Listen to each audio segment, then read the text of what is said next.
Greetings and welcome to this week's episode of UC Weekly News. I'm your host, as always, David Danto, and I know it's November. I know it's not January yet, but we're going to be talking CES 2026.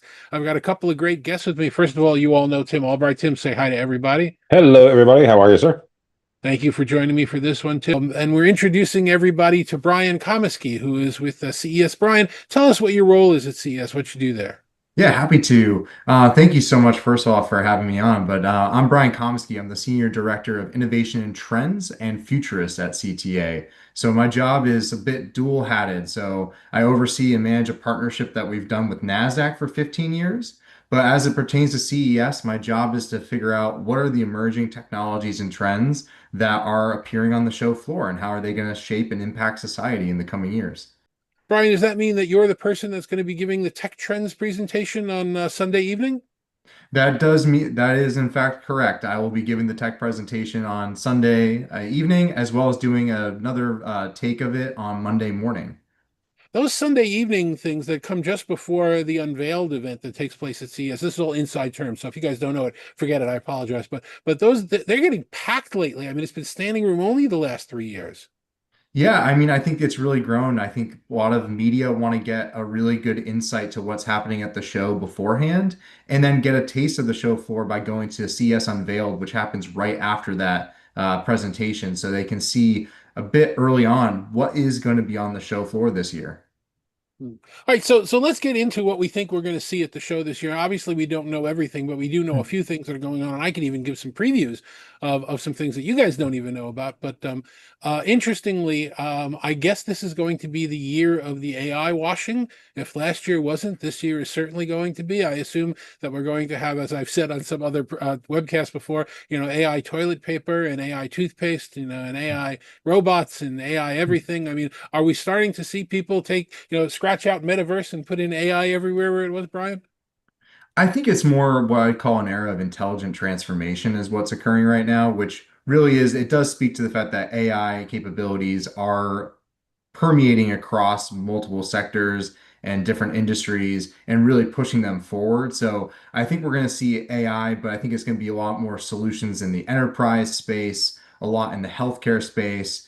Automotive is certainly going to see a lot of AI. And then I think I'd be remiss if I didn't say that robotics was going to play an important part for AI as well, really being a extension of it as physical AI. Well, and Danto, you actually kind of stole my thunder because I had written down, the metaverse and what we saw 4 years ago now, when we walked on the show floor, everything was the metaverse. It was meta everything. 2 years ago was the first kind of blush with AI. We saw a number of folks that were out there. I ran into some folks down at the Eureka Park that had some really, really interesting applications. Fast forward 2 years, where you've got applications on every show floor across CES that will be very interesting. Some of it will be marketing. Some of it will be, just because you can. That doesn't mean you should type situations. But we saw that with the metaverse, where it was a little bit overkill.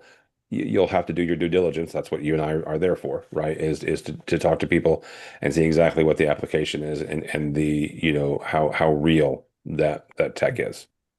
Yeah. Yeah, and So, I think, oh, I was going to say quickly to that point, I think a lot of it too is how did some of the metaverse technologies pivot into being more digital twin focused or industrial AI focused? So it's one of those, sometimes the branding or the marketing around it changes, but there's still a real application there that I think is quite important. The example I think of is what Siemens has done in the digital twin space. They called it industrial metaverse, but they've pivoted and called it industrial AI to really focus, I think, on what's going on behind the scenes, which is how are these algorithms really creating a way to optimize factory design, really push forward textile manufacturing, as well as even build race cars. So sometimes it comes down to it's maybe initially it's marketed as one thing, but then a realization of this is the actual technology behind it that's quite important.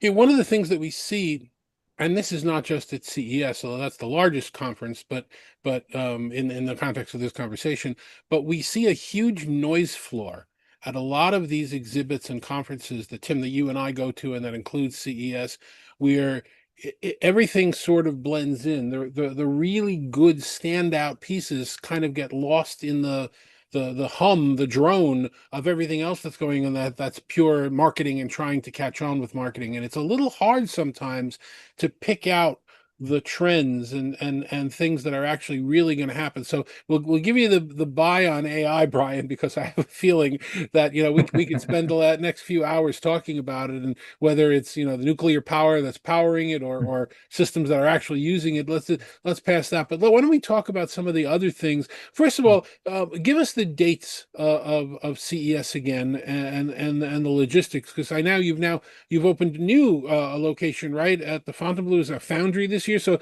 can you give us like the 30-second version of what we can expect at the show this year from a logistics standpoint? Yeah, of course. So the show is going to be from January 6th through 9th in Las Vegas, between the Las Vegas Convention Center, the Venetian Expo, as well as C-Space Programming, which C-Space is our area for content and marketing. That will be over at the Aria, as well as the Cosmo. We also have our media days that will be January 4th through 5th, so the Sunday and Monday of that time. And then you did mention we'll have a new portion of the show, which will be called CS Foundry, which takes place on days 2 and 3 of the show, so 7th and 8th. And that's going to be focused primarily on AI as well as quantum technologies, really showcasing what the future looks like in that regard. It will be full of programming in terms of speaking and demos, as well as some small exhibits to really get hands-on software demonstrations of what's going on in the AI and quantum space. And that will be a nice sort of show within a show because, to your point, CES is really grown. It's over 2 million net square feet across the show floors of Vegas. So you really get into this play of, you have a few thousand exhibitors, you have well over 100,000 attendees. How do you navigate that show floor? Well, a lot of that will be some of our enhanced app features that we're going to have to play. And then preparing for the show using the website cs.tech will really help that really navigate your show as well. Yeah, one of the saddest times I ever had was probably about 20 years ago at CES, when I realized I couldn't see the show anymore. It's impossible for an individual to attend the show. You either have to go in a group, or you have to pick and choose the various pieces and divide and conquer, because it's just too big to see Yeah. everything that's going on. And Tim, I know you and I spoke about it a number of times, is you want to try and make sure that you're in one place for a day. You don't want to spend half the time that you're in Vegas, on transportation getting between venues. Well, and part of that is there's two things there. Part of that is the planning ahead, and the other part are the media days that Brian was talking about. My first one was again 6 years ago, and I was very impressed with the ability to get more information out of those media days than I expected. And here's the reason why, because I've been to press conferences before, right? Where you go, somebody gets on there and they, hey, this is my newfangled whatever. Um, but those media days were really helpful for us to be able to kind of filter through and go, okay, this is what's important to me and to our audience, right? So this is where I need to go for the next 3 or 4 days. I really appreciate those. Everything under the sun from the Saturday and the Sunday, the 2 days before. But also kind of how CES is cordoned off into areas, right? There's a healthcare area, a healthcare tech area, right? There's Enormous. yeah, ginormous. There's an entire, let's say, automotive or driving or vehicle area. So it's really cool. And my favorite place, honestly, is the bottom, the first floor of the Venetian. Eureka Park is still one of my favorite places in the world because you are going to find people who had an idea and ran with it. And that to me, just that generic story is fascinating. But really kind of being able to spend some time with those folks is something that I make a point of spending at least a few hours kind of hearing and figuring out those stories. Brian, tell me, we mentioned AI, and Mhm. we've touched on healthcare, at least in this conversation, and saying how Yeah. big it is and how important it's become to the show. What are the other top three, four, five subject matter areas that we think are going to be really hot this year? Yeah, of course. Well, I think it's important to contextualize AI or health, I should say, into a larger trend, which is longevity, which speaks to just Hmm. longer, healthier, better living. And that's really a combination of a few other trends that are occurring. One is the smart home getting more advanced, getting more standardized across the board, and having a lot more health features built in. When we think about, we've done studies at CTA that showcase that devices like smart smoke detectors and smart doorbells are sometimes considered critical healthcare devices, especially for an aging population. At the Venetian Expo this year is where you'll see a lot of smart home co-located with digital health technologies. So that's an important story. And then, of course, in that category, you also get food tech playing a role in there because nutrition is important and sleep technologies is a great role. So that's really the story of what's going on in the Venetian in a lot of ways is that longevity story. In West Hall of the Las Vegas Convention Center, that's where our mobility story is going to be taking place. And it's really the entire ecosystem, not just cars itself, but the connected platforms that are occurring on board that allow for better self-driving, better connected features and infotainment, as well as the electrification story, which does continue as a global trend where you're starting to see vehicles. It was just announced today, some car companies are starting to allow vehicles to charge the home Mm. themselves and really go the other way. So that's the mobility story. We'll also in North Hall have a few collection of really good trends. One being we're gonna, CES is encompassing in of many trends, including even the enterprise now. So we'll see enterprise AI technologies as well as robotics play an important role. I think robotics is going to be one of the biggest trends in general on the show floor this year, seeing humanoids really showcase how advanced motion and language is improving on robotic capabilities.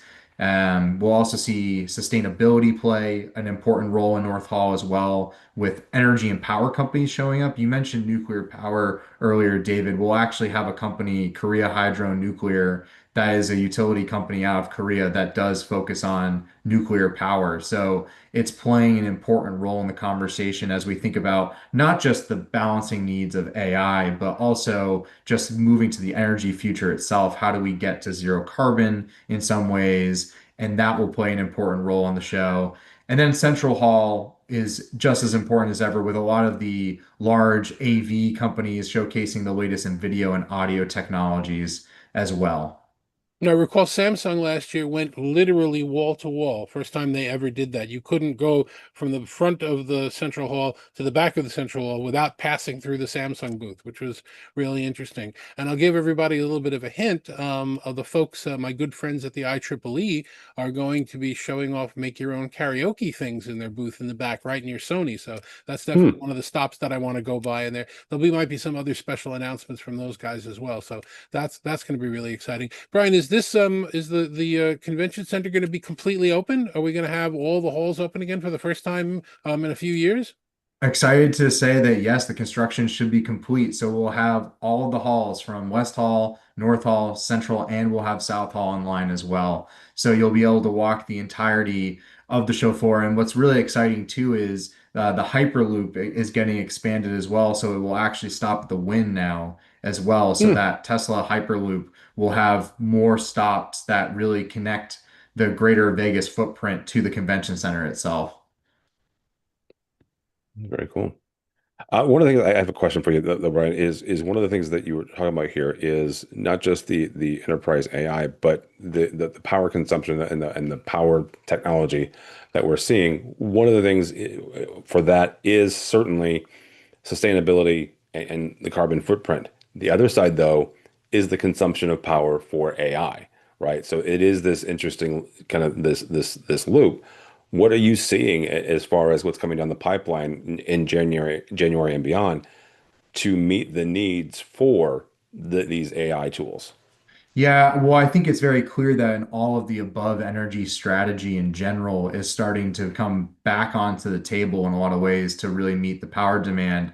In particular, I think a lot of that is the rising popularity of nuclear again. Last year in Eureka Park, we had a smaller startup that was showcasing nuclear, and there's possibility that Eureka Park will have that again. But as I mentioned, on the show floor in North Hall, we'll actually have a larger exhibit featuring a nuclear power provider. Because why is nuclear nuclear important? Well, it really speaks to the energy density that's able to meet the demands of AI overall. So that I think speaks to that we're starting to see just a shift in recognizing that, renewables are starting to play a larger role in the base grid in terms of energy workloads. Battery storage is getting better, so solar and wind are certainly playing an important role as ever. And companies like Jackery that showcase solar and wind solutions that for individual use are showing that there's a wide variety of different pathways to go renewables. But that presence of nuclear, I think, showcase how seriously overall this idea of modernizing the grid is becoming in terms of a major trend within the energy sector. I think there's a recognition that not just domestically here in the States, but also globally, there is a need to refresh the grid that is making it not only more energy dense, but making it resilient, making it flexible, especially in case of outages. And so I won't be surprised too if we don't, I would be surprised if we don't see solutions as well that showcase how AI is playing a role doing predictive outage prevention for some of these grids. So ironically, it's not just AI meeting or needing to have energy meet its demand, but AI playing a role in helping get that under control. And there is a term I forget. I don't know if you guys know it for the new type of nuclear drop-in power, some type of modular nuclear, and I don't remember what it is. Does that ring a bell for you, Brian? I was going to say, I think of small modular reactors, SMRs is what comes into play. I don't know if there's another term that you're thinking of in general, but SMRs themselves are starting to get a lot of play in terms of a lot more approvals, a lot more investment in the space, and a lot more interest. And I would also be remiss if I didn't mention that fusion is also gaining traction and popularity. We've had successful ignition, which is a key milestone in terms of making nuclear fusion possible occur in the Just a last few couple of days years. ago, I saw the article. Yeah, it's incredible. And we've seen a workforce increase in the private sector for fusion by 200% over the last 2 years. So I think that speaks a lot that that's just growing in terms of this is something that's on the table. But fusion, ironically, needs a lot of computing and a lot of technical computing processes to ensure that it happens. And a lot of that's going to come through a combination of AI and quantum computing as well to allow that to make it feasible. All right, so let me ask you a difficult question, and I don't think it's unfair because it's something that's on all of our minds in the current geopolitical environments that we're in right now. The majority of the South Upper Hall, the last time I were there, were all manufacturers from China. And between, tariffs and difficult negotiations going on around the world, and however you believe politics is going at any given moment, are we going to see as many exhibitors there and as many manufacturers there, or will there be less people coming to the show?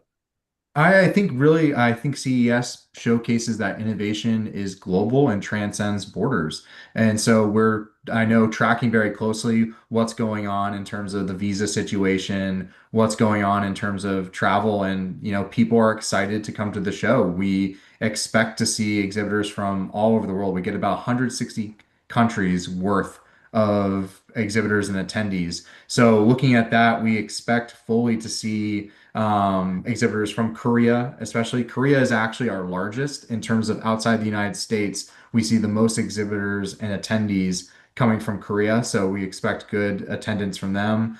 We expect good attendance out of Europe. And then when it comes to China, we will have one of our keynotes is YY, the chairman and CEO of Lenovo, who will be doing a keynote at Sphere. So you're seeing across the board that we'll still have exhibitors in South Hall. We'll have those manufacturers still showing up. We'll even have exhibitors that are not just from China, but we'll see Philippines and India on display, showcasing the widening of the global footprint from that manufacturing side. So I think we're excited to see innovation really come from across the entire world. And that's my background, and it is in international relations. And I think that is what one of the biggest appeals of the show is for me personally, is seeing all of that innovation coming from truly anywhere. It's kind of the other side of the coin to what Tim was saying when he said that Eureka Park is anyone with an idea can come and build and scale. Well, anyone can come from anywhere at CES and really showcase what they're doing and build it at scale.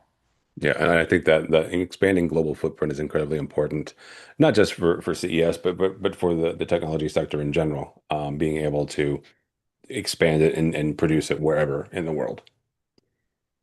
So Brian, let's put you on the spot for your personal opinion.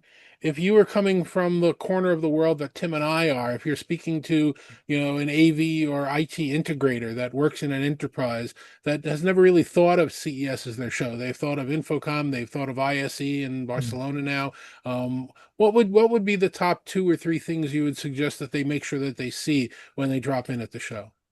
Well, I definitely would suggest that they go to Eureka Park. I think that that is a showcase of just innovation across the board, and they'd be surprised by some of the ideas that they see there that were novel and new. I think that would be the first area that I would send them to, because I think it gets you a good taste of who is hungry to really showcase and scale their idea. And I think it gets to the spirit and positivity of the show. I think that's the first and foremost where I'd send anybody, no matter what their background is. And then I think the next area I'd send them to would be Central Hall to see some of the large AV companies and showcasing what their latest advancements are. So what's TCL doing? What's LG doing? Maybe what's even to think about what's going on in some other sectors that are adjacent. What's Panasonic doing across the board? And so I think that those would be the two areas that I'd point them to immediately to really get a feel of what the show would look like. Yeah, I would agree with that, especially again, like I said, Eureka is my favorite place, but that Central Hall, and you go in there, and all the way down at the end, you got Sony. So been there for years. So I guess I really should ask you about AR, VR, spatial computing, Brian. It's one of the things that I tend to argue with some of the other analysts about. I'm always of the opinion that if a lockdown pandemic where we were all forced at home couldn't get people using it, it'll never be a mass market product. It'll only be industrial. But I know there are people that would vehemently disagree with me and have said so. What's your thinking about what we'll see in terms of that whole space this year?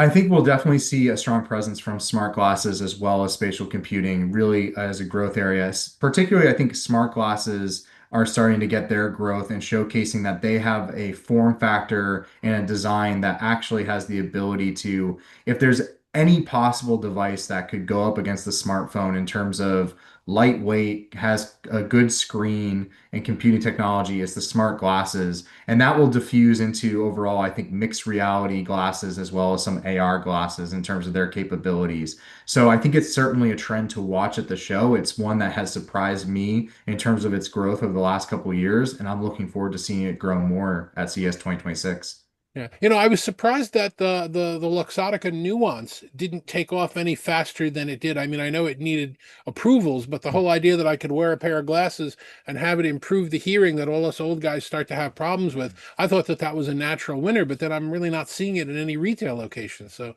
you never know what's going to take off and what isn't. Yeah, and I think sometimes to your point, the regulatory approvals sometimes depend on what that adoption looks like. And I think it's just the idea of the more diffusion of new models across the board, so more options for consumers to look at. I'm a big fan of those myself. I got to experiment and test with them at the show, and I can tell you on the show floor, that was one of the best inventions to have. I could really understand what people were saying. So I think sometimes with these trends that they take maybe a little bit longer than we expect, but doesn't mean that the innovation and the interest isn't there. So, Tim, thank you very much for joining us today. If anybody wants to find out more information about what you do or where you are, how would you suggest they go about doing that? Simplest, easiest way is to go by the website avnation.tv. That is avnation.tv. I could have always used you saying an older version of that, although you have a new AVNation logo, so I guess I do. Brian, if somebody wants to find out more about the CTA and what they do, or reach out to you or find out about CES, where do you suggest they go first? I suggest that they go to cta.tech to learn more about the Consumer Technology Association. And if they want to learn more about CES, they can go to ces.tech and reach out there and they can get in touch with me that way. Tim, Brian, thank you very much. And thank you very much for watching the show as you do every week. We really appreciate it. We will see you next week with our first preview of Microsoft Ignite. Take care.